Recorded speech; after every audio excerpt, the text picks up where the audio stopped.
Aujourd'hui, on va explorer ensemble le concept de la doua, qui est en fait la supplication dans l'islam. Pour ça, on va s'appuyer sur le guide 99 douas pour le succès, la santé et la croissance spirituelle. L'idée, c'est de voir comment cet acte de dévotion peut vraiment s'intégrer dans notre vie de tous les jours. On peut d'ailleurs commencer par une question assez universelle, qui peut parler à tout le monde. Comment est-ce qu'un acte aussi personnel, aussi intime que la prière, peut avoir un véritable impact sur notre quotidien, sur nos défis, nos espoirs? C'est un peu ce qu'on va essayer de comprendre. Bon, alors c'est parti. Pour commencer, il faut bien savoir de quoi on parle. Qu'est-ce qu'une doua exactement? Parce que vous allez voir, ce n'est pas juste le fait de demander quelque chose, c'est bien plus profond que ça. Alors, le mot arabe doua est super riche en signification. Il veut dire à la fois adoration, chercher de l'aide, demande, supplication et aussi appel.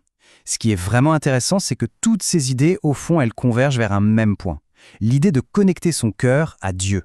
C'est un vrai dialogue, pas juste un monologue où on liste des demandes. C'est aussi un moment où l'on met au clair pour soi-même ses propres aspirations. Et ce point-là, il est essentiel. Il est même souligné dans cette parole du prophète Mohammed.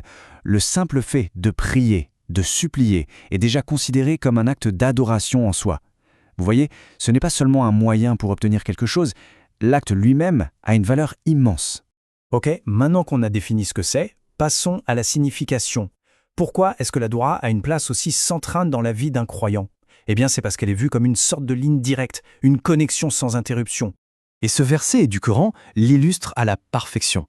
Il insiste sur une proximité qui est immédiate, une accessibilité totale. Il n'y a pas besoin d'intermédiaire. L'appel est direct et la promesse de réponse, elle, est très claire.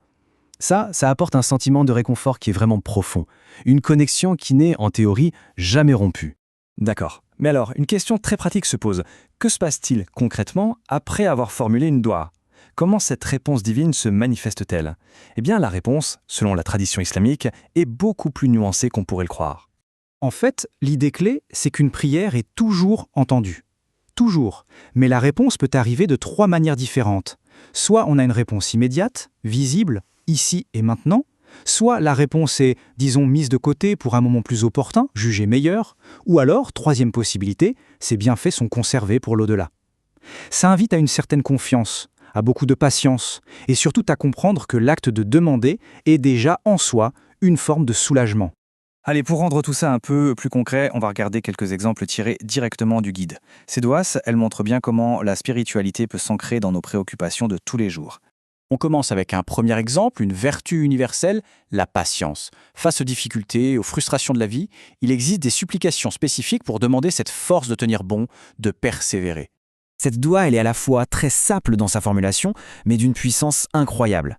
Elle ne demande pas seulement de la patience pour surmonter une épreuve, mais aussi la force de garder sa foi intacte jusqu'à la fin. C'est une demande de force et de constance. On passe maintenant à un autre thème qui touche absolument tout le monde, la famille. L'amour et le respect envers les parents sont des valeurs fondamentales, et ça se ressent très fort dans les prières. Là, on le voit bien. La supplication est avant tout une expression de gratitude. C'est une façon de se souvenir de l'amour qu'on a reçu enfant et de le transformer en une prière pour que la miséricorde divine soit accordée aux parents en retour. C'est un très beau cercle de bienveillance. Et pour finir, un exemple qui est lié à nos ambitions personnelles. Mais attention, la notion de succès ici est peut-être un peu différente de ce à quoi on s'attendrait spontanément. Ce qui est fascinant ici, c'est que le succès n'est pas défini par la richesse ou le statut social. Non, cette prière demande de l'aide pour se protéger de ses propres mauvais penchants. Le vrai succès, dans cette optique, c'est de devenir une meilleure personne, tout simplement.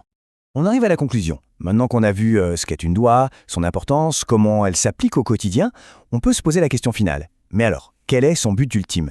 Et voilà, le message central du guide, il est là. Au-delà de tout ce qu'on peut bien demander ou espérer recevoir, le but final de la doua, c'est l'acte en lui-même. C'est le fait de se rapprocher de Dieu. C'est le chemin qui compte peut-être plus que la destination. On va donc terminer sur cette interrogation. Et si, au fond, le plus grand exaucement, ce n'était pas d'obtenir ce qu'on demande, mais plutôt de sentir ce lien intime, ce lien personnel avec le divin se renforcer? C'est une pensée qui, je crois, invite à une belle réflexion sur la nature même de la prière.